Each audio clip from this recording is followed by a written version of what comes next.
Hai semuanya, gimana kabar kalian? Semoga selalu dalam keadaan baik. Jadi selamat datang kembali di Andre Kristen Channel dan ini adalah segmen analisa pagi. Segmen di mana kita akan mengulas untuk update news dan juga pergerakan dari market, khususnya market Bitcoin. Teman-teman, hari ini kita berada di tanggal 27 Mei 2024. Sekitar 3 jam lagi atau 4 jam lagi ya menuju closing time frame weekly, teman-teman. Jadi kalau kita lihat dari pergerakan market hari ini lumayan stabil karena memang market kemungkinan akan menunggu closing time frame weekly untuk pergerakan dari Bitcoin lebih jauh. Kalau kita perhatikan sih dari beberapa rilis data dari kalender ekonomi di perdagangan hari ini akan ada Euro Group Meeting dari Eropa, sementara dari market United Kingdom and United States itu ada hari libur holiday. Dari Inggris itu ada Bank Holiday, dari Amerika Serikat itu ada Memorial Day. Itu sih data nggak akan terlalu banyak di perdagangan pada hari Senin kali ini. Dan kalau kita lihat dari beberapa news, cukup banyak ya, ada news yang ada pada market kripto. Arbitrum baru aja melakukan voting. Ini voting baru mencapai 8,5% ya, dan akan diselesaikan itu di 8 Juni nanti. Jadi voting ini berisikan tentang Arbitrum itu baru aja mengumumkan tentang game Catalyst Program. Jadi game Catalyst Program ini adalah sebuah investasi yang dilakukan oleh Arbitrum Foundation bersama dengan Orbit, Stylus, dan juga para pengembang permainan di komunitas gaming. Arbitrum telah muncul sebagai pemain dalam perlombaan jaringan yang kompetitif, memulai formula inovasi yang dinamis dan teknologi yang kuat. Jadi mereka sekarang sedang melakukan pengembangan ya di jaringan DeFi yang ada di Arbitrum terhadap kompatibelnya dengan beberapa gaming yang kedepannya mungkin akan menjadi salah satu katalis baik untuk Arbitrum. Arbitrum melebarkan sektornya saat ini tidak hanya di sektor transaksi, namun juga sudah merambah ke DeFi and gaming. Ini akan menjadi salah satu berita bagus. Karena Arbitrum sendiri merupakan salah satu platform yang sudah mendukung ya platform layer kedua di Ethereum. Dan tentu saja transaksi yang terjadi itu bisa sangat-sangat cepat dan juga murah, dan ini mungkin bisa menjadi perkembangan terbaru untuk perkembangan Web3 gaming. Jadi mereka saat ini sedang melakukan vote sih teman-teman. Jadi sementara baru 34 juta yang setuju ya. 34 juta suara yang setuju, dan ini masih akan ada sekitar 105 juta suara lagi yang dinantikan votingnya. Jadi yang pegang token Arbitrum itu akan punya semacam exposure untuk melakukan voting tersebut. Itu sih, votingnya masih akan terus berlangsung dan mereka harus menunggu persetujuan dari komunitas. Apakah setuju dengan perkembangan Arbitrum ke dunia gaming atau tidak ya. Ini kalau udah deal, udah selesai, barulah mereka akan membuat proposalnya teman-teman dan mengeksekusi proposal yang akan mereka kerjakan. Itu berita bagus dari Arbitrum. Kemudian berita yang lain datang dari Hong Kong CFC ya, ini bakalan mengizinkan staking bagi penerbit Ethereum Ether teman-teman. Ethereum Ether ETF ini merupakan salah satu berita yang 2 hari lalu sempat rame sehingga memberikan impact terhadap Ethereum sebagai news positif.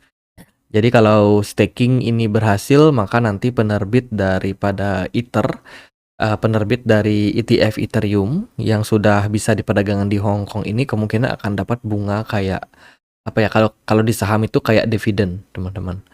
Jadi selain mereka hold, mereka punya aset ya berupa ETF Ether, mereka juga akan berpeluang mendapatkan semacam dividen gitu dari hasil staking Ethereum ini.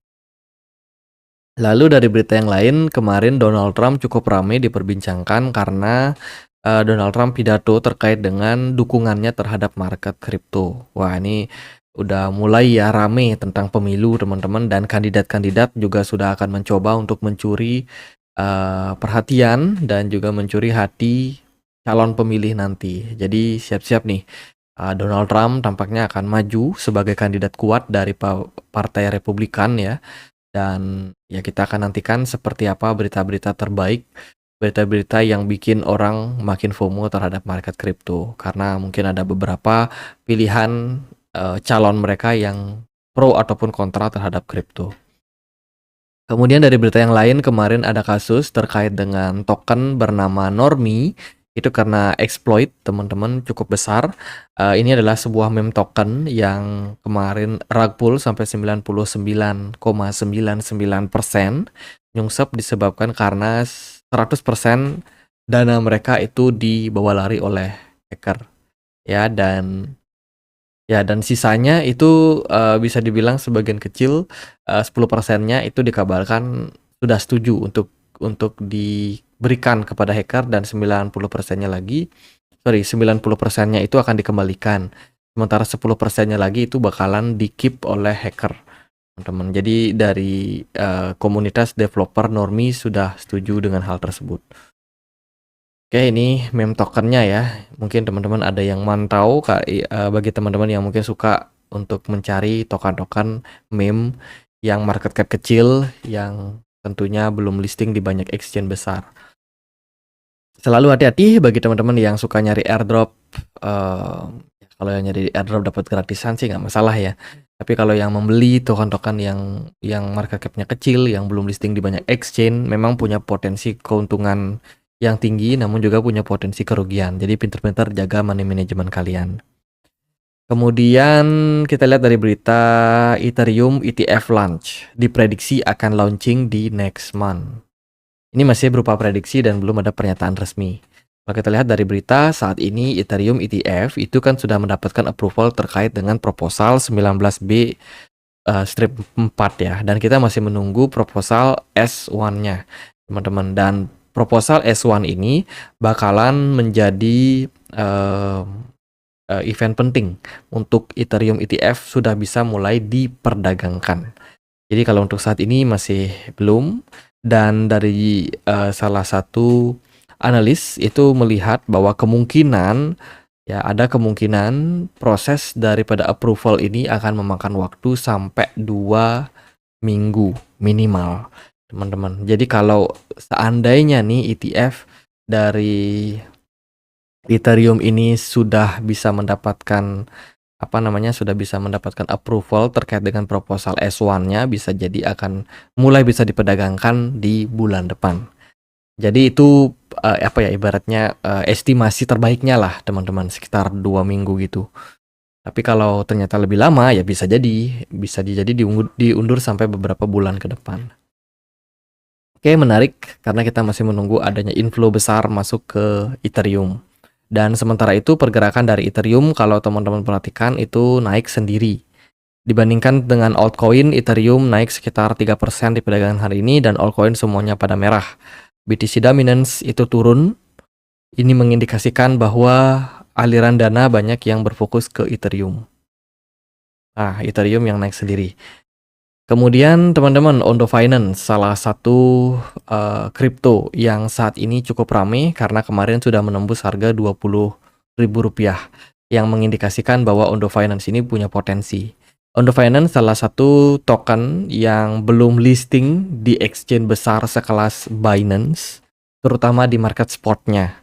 Jadi saat ini Ondo Finance hanya bisa dibeli di beberapa exchange saja, teman-teman. Dan Ondo Finance bersama dengan Contribute dan juga Golfin dan juga project-project RWA lainnya ini masih punya potensi untuk listing di Binance di tahun ini ataupun tahun depan. Saya rasa momentum ini bakalan sangat-sangat menarik untuk token-token tersebut.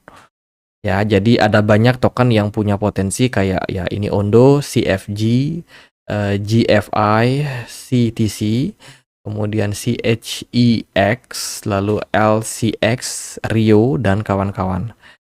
Koin-koin ini punya potensi tentunya untuk berkembang lebih besar lagi secara market cap, karena kita tahu Binance ini semacam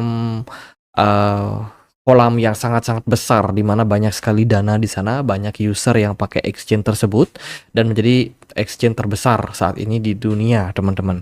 Kalau dia sudah listing di Binance, maka potensinya akan sangat-sangat besar. Nah, bagi teman-teman yang sedang mencari nih koin-koin mana yang belum listing di Binance, teman-teman bisa gunakan ya exchange namanya BitTime. Bittime ini exchange lokal dari Indonesia yang sudah terregulasi, terdaftar di Bapepti, yang banyak sekali melisting koin-koin yang belum listing di Binance, teman-teman. Jadi bisa dibilang Ondo ini sudah tersedia di Bittime juga. Dan aku sendiri beli Ondo di Bittime kebetulan, teman-teman, dan sekarang udah running profit. Kemarin aku sempat share sih aku belinya di harga berapa, dan aku juga lupa sih Ondo itu beli di harga berapa, teman-teman. Ondo bisa dibilang menjadi salah satu koin yang punya potensi lah, teman-teman. Semoga sih nanti dia bisa listing ya. Ini bukti pembelian aku beli di 13.000 something ya. Di Ondo Finance 13.000, 14.000, 13.400, 14.000 ya, kisaran level tersebut lah.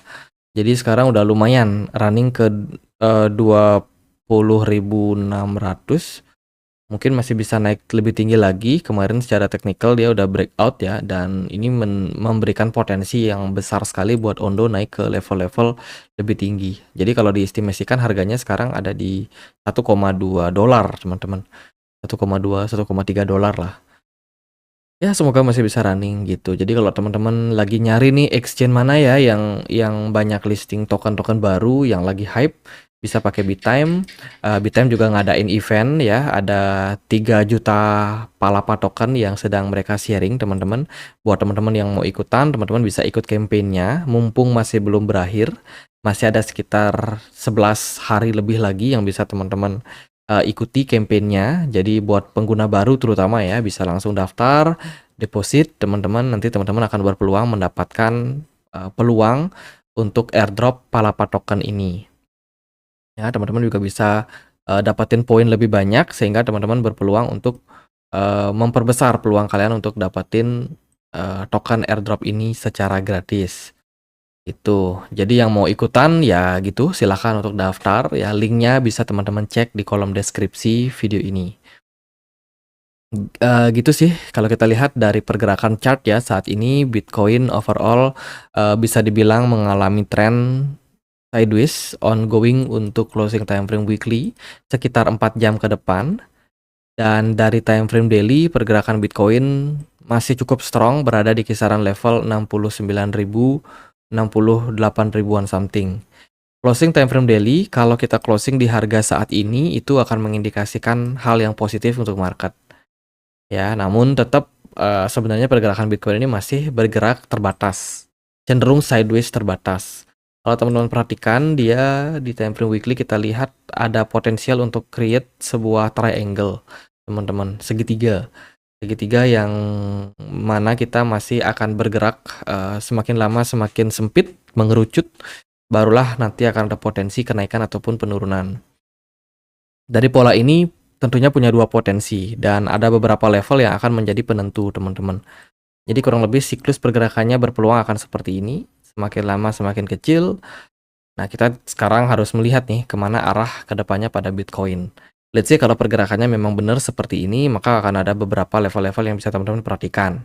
Level 71.500 adalah menjadi level kunci. Kalau Bitcoin menembus level tersebut, maka potensi kenaikannya akan menguat. Kalau secara teknikal itu disebut pola pola triangle. Jadi ya ini teman-teman, polanya potensial akan membentuk ascending triangle. Ya, let's say kalau dia memang benar-benar bisa breakout, atau mungkin orang-orang bisa mengatakan itu sebagai sebuah bullish pennant. Jadi banyak sekali pola-pola yang sering terbentuk ya pada market kripto, dan ya ini pola bullish pennant berpotensi terjadi pada Bitcoin. Jadi bisa teman-teman perhatikan area level 71.000 something lah, 71.500. Itu bisa teman-teman perhatikan. Let's say kalau di breakout, maka potensialnya bullish pennant. Tapi kalau di breakdown, nah karena ini symmetrical triangle dan punya potensi break up atau breakdown, ya tergantung bagaimana reaksi dari market. Kalau dia seandainya turun seperti ini, teman-teman bisa perhatikan area level 52 ribuan something yang masih akan berpeluang untuk dituju untuk market. Dari smart money cukup bagus indikasinya. Dari MACD masih ada potensial koreksi terjadi. Histobarnya masih merah, jadi masih wajib untuk berhati-hati. Sementara kalau kita lihat dari sudut pandang time frame daily, pergerakan Bitcoin udah mulai agak slowing down. BTC dominance masalahnya mengalami penurunan. Kalau ini terus berlanjut, maka akan ada aliran dana masuk ke banyak altcoin. Ethereum lagi fokus untuk running kekuatan. Ya, jadi sekarang lagi ngumpulin kekuatan untuk naik ke target Ethereum, yaitu di kisaran 4,6 ribu dolar, teman-teman. 4.600 dolar. Itu adalah target dari Ethereum. Yang mana secara garis besar Ethereum ini sudah breakout dari ascending triangle. Wow. Jadi potensial untuk ngetes area all time high sebelumnya untuk Ethereum. Dan altcoin yang kemarin cukup perform, Celestia, Polkadot, meskipun nggak terlalu besar ya. AAV dan juga koin-koin DeFi seperti Uniswap itu juga masih dalam posisi menguat. Ya, Ondo Finance juga running kekuatan, teman-teman. Jadi itu sih dari sekarang teman-teman udah bisa mulai lagi untuk DCA saya rasa, karena kesempatan seperti ini mungkin nggak akan datang dua kali. Harga-harga yang teman lihat saat ini masih merah, masih cenderung turun tipis, itu mungkin akan berbeda ya ketika teman-teman udah buka chart lagi 5 bulan sampai 6 bulan ke depan, mungkin harganya udah nggak semurah yang sekarang. Gitu sih, jadi manfaatkan aja, kita ada pemilu ke depannya, ada data-data inflasi juga yang sangat penting, dan narasi pivot juga masih sangat-sangat dinantikan. Itu jadi ya sekarang masih murah, meskipun belum naik tinggi, tapi ya semoga teman-teman berita bagus akan menyertai market ya dalam beberapa bulan ke depannya. Gitu aja deh buat update kali ini, semoga bisa bermanfaat buat kalian. Kalau teman-teman ada pertanyaan lain, ada koin lain buat dibahas, bisa banget tulis langsung di kolom komentar channel YouTube ini. Nanti kalau menarik kita akan coba untuk ulas. Kita juga punya komunitas diskusi di Telegram, teman-teman. Ya, buat teman-teman yang mau join di komunitas kita, linknya ada di kolom deskripsi. By the way, hati-hati juga sama penipuan. Di luaran sana banyak sekali yang mengatasnamakan saya dan menawarkan informasi-informasi palsu, menawarkan kelas investasi ataupun titip dana. Against, itu bukan saya nggak punya grup VIP, nggak punya ide untuk menawarkan titip dana juga, teman-teman. Jadi hati-hati, make sure kalau teman-teman mau joinnya lewat link yang ada di kolom deskripsi video YouTube saya. Itu sih. Oke, gitu aja. Semoga bisa bermanfaat. Dan akhir kata saya Andre, makasih.